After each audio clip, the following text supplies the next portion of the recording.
ഒരു മര്യാദക്ക് വണ്ടി ഓടിക്കുന്ന ആൾക്കാരെ തലയിൽ കയറാനും ഇമ്മാതിരി ആൾക്കാരുണ്ടാവും. ഇത്രയും റോഡ് ഇവിടെ കിടപ്പുണ്ട്, എന്നിട്ട് നിനക്ക് പോകാനൊരു വഴിയില്ലല്ലോ. ഇത്രയും റോഡ് ഇവിടെ കിടപ്പുണ്ട്. മയ്യാരിക്കാ പോകുന്നത്, ഓപ്പോസിറ്റ് വന്നു മയ്യാരിക്കാ പോകുന്നത്.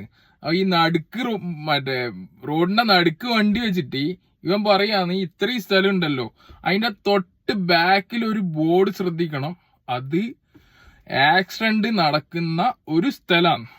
ആ ഒരു സ്ഥലത്ത് നിന്നാണ് ഈ വണ്ടിയിലെ വക്കീലാന്ന് തോന്നുന്നത്, ഈ വണ്ടിയിലെ ഈ ഒരു ആള് ഈ ഒരു രീതിയിലുള്ള സംസാരിക്കുന്നത്. മനസ്സിലാക്കേണ്ട കാര്യം എന്ന് വെച്ചാൽ, നിയമം അറിയുന്ന ആൾക്കാരാണ് നിയമം തെറ്റിച്ച് ഈ മാതിരി ലെവലിലുള്ള രീതിയിലുള്ള പ്രവർത്തനങ്ങൾ ചെയ്യുന്നത്. നോക്ക്, എന്താണ് ഇതാണോ മോശം? വളരെ മോശം.